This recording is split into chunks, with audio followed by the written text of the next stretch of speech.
ಆತ್ಮೀಯ ಬಂಧುಗಳೇ, ಶ್ರೀಮದ್ ಭಾಗವತಂ ಸ್ಕಂದ 3 ಭಾಗ 1 ಅಧ್ಯಾಯ 12 ಕುಮಾರರು ಹಾಗೂ ಮತ್ತಿತರರ ಸೃಷ್ಟಿ. ಇದರಿಂದ ಇವತ್ತು 3 ಶ್ಲೋಕಗಳನ್ನು ತಿಳ್ಕೊಳ್ಳೋಣ. ಶ್ಲೋಕ 54. ಯಸ್ತು ತತ್ರ ಪುಮಾನ್ ಸೋಭೂನ್ಮನು ಸ್ವಾಯಂಭುವ ಸ್ವರಾಟ್ ಸ್ತ್ರೀ ಯಾಸೀಚ್ಛತರೂಪಾಖ್ಯ ಮಹಿಷ್ಯಸ್ಯ ಮಹಾತ್ಮನಃ. ಅನುವಾದ: ಅವರಲ್ಲಿ ಪುರುಷ ರೂಪವಿದ್ದವನು ಸ್ವಯಂಭೂವ ಮನವು ಎಂದು ಪ್ರಸಿದ್ಧನಾದನು. ಸ್ತ್ರೀಯು ಮಹಾತ್ಮ ಮನುವಿನ ರಾಣಿಯಾಗಿ ಶತರೂಪ ಎಂದು ವಿಖ್ಯಾತಳಾದಳು. ಶ್ಲೋಕ 55. ತದಾ ಮಿಥುನ ಧರ್ಮೇಣ ಪ್ರಜಾ ಹ್ಯೇಧಾಂಬ ಭೂವಿರೆ. ಅನುವಾದ: ಅನಂತರ ಲೈಂಗಿಕ ಸಂಯೋಗದಿಂದ ಕ್ರಮೇಣ ಅವರು ಒಂದರ ನಂತರ ಒಂದರಂತೆ ಪ್ರಜಾಸಂತತಿಗಳನ್ನು ಹೆಚ್ಚಿಸಿದರು. ಶ್ಲೋಕ 56. ಸ ಚಾಪಿ ಶತರೂಪಾಯಾಂ ಪಂಚಾಪತ್ಯಾನ್ಯ ಜೀಜನತ್ ಪ್ರಿಯವ್ರತೋತ್ಥಾನಪಾದೌ ತ್ರಿಸಕನ್ಯಾಶ್ಚ ಭಾರತ ಆಕೂತಿರ್ದೇವಹೂತಿಶ್ಚ ಪ್ರಸೂತಿರಿತಿ ಸತ್ತಮ. ಅನುವಾದ: ಭರತಪುತ್ರನೇ, ಕಾಲಾನುಕ್ರಮದಲ್ಲಿ ಅನುವು ಶತರೂಪೆಯಲ್ಲಿ ಪ್ರಿಯವ್ರತ ಮತ್ತು ಉತ್ಥಾನಪಾದ ಎಂಬ ಈರ್ವರು ಪುತ್ರರನ್ನು ಮತ್ತೆ ಆಕೂತಿ, ದೇವಹೂತಿ ಮತ್ತೆ ಪ್ರಸೂತಿ ಎನ್ನುವ 3 ಪುತ್ರಿಯರನ್ನು ಪಡೆದನು. ಇವು ಶ್ಲೋಕಗಳು ಮತ್ತೆ ಅವುಗಳ ಅನುವಾದ. ಈಗ ಭಾವಾರ್ಥದ ಮೂಲಕ ನಾವು ಇದರ ಅರ್ಥವನ್ನು ತಿಳ್ಕೊಳ್ಳೋದಕ್ಕೆ ಪ್ರಯತ್ನ ಮಾಡೋಣ.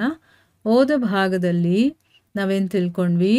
ಅತ್ಯುನ್ನತ ಶಕ್ತಿಯ ಋಷಿಗಳಿದ್ರೂ ಕೂಡ ಪ್ರಜಾಸಂಖ್ಯೆ ಹೆಚ್ಚಾಗದೇ ಇರುವ ಕಾರಣದಿಂದ ಬ್ರಹ್ಮ ಚಿಂತೆಗೆ ಮುಳುಗ್ತಾನೆ. ಯಾಕೆ ಜನಸಂಖ್ಯೆ ಹೆಚ್ಚಾಗ್ತಾ ಇಲ್ಲ? ಯಾಕೆ ಇನ್ನೂ ಈ ಪ್ರಜಾ ಸಂತತಿ ಹೆಚ್ಚಾಗ್ತಾ ಇಲ್ಲ?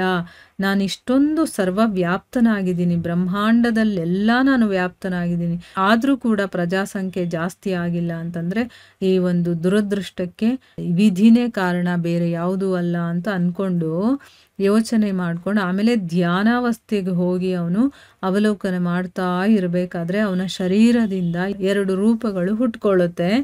ಈಗಲೂ ಕೂಡ ಅದನ್ನು ಬ್ರಹ್ಮನ ಶರೀರ ಅಂತಾನೆ ಕರಿತೀವಿ. ಯಾವಾಗ ಈ ಶರೀರಗಳು ಅಂದರೆ ಹೊಸದಾಗಿ ಬೇರ್ಪಟ್ಟಿರುವಂಥ ಈ 2 ದೇಹಗಳು ಲೈಂಗಿಕ ಸಂಬಂಧದಲ್ಲಿ ಒಂದಾಗತ್ತೆ ಅನ್ನೋದನ್ನು ತಿಳ್ಕೊಂಡ್ವಿ.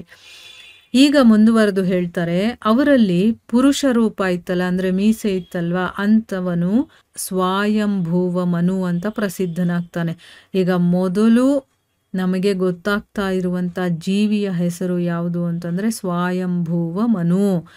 ಸ್ತ್ರೀ ಯಾರು ಅಂತಂದರೆ ಆ ಮಹಾತ್ಮ ಮನುವಿನ ರಾಣಿಯಾಗಿದ್ದಂತಹ ಶತರೂಪ, ಅಂದರೆ ಶತರೂಪ ಅಂತ ಅವಳು ಪ್ರಸಿದ್ಧಿ ಆಗ್ತಾಳೆ.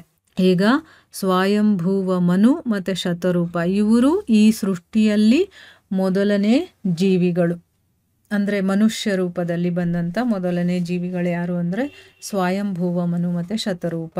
ಆಮೇಲೆ ಲೈಂಗಿಕ ಸಂಯೋಗ ಆಗುತ್ತಲ್ಲ, ಅಲ್ಲಿಂದ ಕ್ರಮೇಣ ಅವರು ಒಂದಾದ್ಮೇಲೆ ಪ್ರಜಾಸಂತತಿಗಳನ್ನು ಹೆಚ್ಚು ಮಾಡ್ತಾರೆ. ಆಮೇಲೆ ಮುಂದಿನ ಶ್ಲೋಕದಲ್ಲಿ ಹೇಳ್ತಾರೆ, ಭರತಪುತ್ರನೇ, ಕಾಲಾನುಕ್ರಮದಲ್ಲಿ ಅಂದರೆ ಹೀಗೆ ಮುಂದುವರಿತಾ ಒಂದು ಸಮಯದಲ್ಲಿ ಅವನು ಶತರೂಪೆಯಲ್ಲಿ ಅಂದರೆ ಮನು ಶತರೂಪೆಯಲ್ಲಿ ಪ್ರಿಯವ್ರತ ಮತ್ತು ಉತ್ಥಾನಪಾದ ಅನ್ನುವಂಥ 2 ಮಕ್ಕಳು, ಗಂಡು ಮಕ್ಕಳನ್ನು, ಮತ್ತು ಆಕೂತಿ, ದೇವಹೂತಿ ಮತ್ತು ಪ್ರಸೂತಿ ಅನ್ನುವಂಥ 3 ಹೆಣ್ಣು ಮಕ್ಕಳನ್ನು ಪಡಿತಾನೆ. ಈಗ ಮೊದಲು ಸೃಷ್ಟಿಯಾದಂಥವ್ರು ಯಾರು? ಬ್ರಹ್ಮನ ಶರೀರದಿಂದಾನೇ ಬಂದಿರುವಂಥ 2 ರೂಪಗಳು, ಒಂದು ಗಂಡು ಒಂದು ಹೆಣ್ಣು. ಅದರಲ್ಲಿ ಗಂಡು ಯಾರು ಅಂತಂದರೆ ಸ್ವಯಂಭೂವ ಮನು, ಹೆಣ್ಣು ಯಾರು ಅಂತಂದರೆ ಶತರೂಪ. ಇವರ ಒಂದು ಸಂಭೋಗದಿಂದ ಆಮೇಲೆ ಮಕ್ಕಳು ಹುಡ್ತಾರಲ್ಲ, ಅದರಲ್ಲಿ ಇವರಿಗಾದಂಥ 2 ಗಂಡು ಮಕ್ಕಳು ಪ್ರಿಯವ್ರತ ಮತ್ತು ಉತ್ಥಾನಪಾದ ಅಂತಂದ್ಬಿಟ್ಟು, ಆಮೇಲೆ ಆಕೂತಿ, ದೇವಹೂತಿ ಮತ್ತು ಪ್ರಸೂತಿ ಅನ್ನುವಂತಹ 3 ಹೆಣ್ಣು ಮಕ್ಕಳನ್ನು ಅವರು ಪಡಿತಾರೆ ಅನ್ನೋದನ್ನ ಇಲ್ಲಿ ಹೇಳ್ತಾ ಇದ್ದಾರೆ. ಈಗ ಹೇಗೆ ಸೃಷ್ಟಿ ಕಾರ್ಯ ಶುರುವಾಯಿತು, ಬೇರೆದೆಲ್ಲ ಸೃಷ್ಟಿಯಾಗಿದ್ದನ್ನೆಲ್ಲ ಕೇಳಿದ್ವಿ. ಈಗ ಪ್ರಜಾಸಂತತಿ ಜನಸಂಖ್ಯೆ ಹೇಗಾಯಿತು ಅನ್ನೋದ್ರ ಬಗ್ಗೆ ಇಲ್ಲಿ ಇವಾಗ ವಿವರಣೆಯನ್ನು ಕೊಡ್ತಾ ಇದ್ದಾರೆ. ಮೊದಲಿಂದ ಇವಾಗ ಶುರುವಾಗ್ತಾ ಇದೆ ಈ ಒಂದು ಜಗತ್ತಿನಲ್ಲಿ ಜನಸಂಖ್ಯೆಯ ಸೃಷ್ಟಿ ಹೇಗಾಯಿತು ಅನ್ನೋದ್ರ ಬಗ್ಗೆ ಇಲ್ಲಿ ಮಾಹಿತಿಯನ್ನು ಕೊಡ್ತಾ ಇದ್ದಾರೆ. ಇಲ್ಲಿಗೆ ನಾವು ನಿಲ್ಲಿಸೋಣ. ಹರೇ ಕೃಷ್ಣ.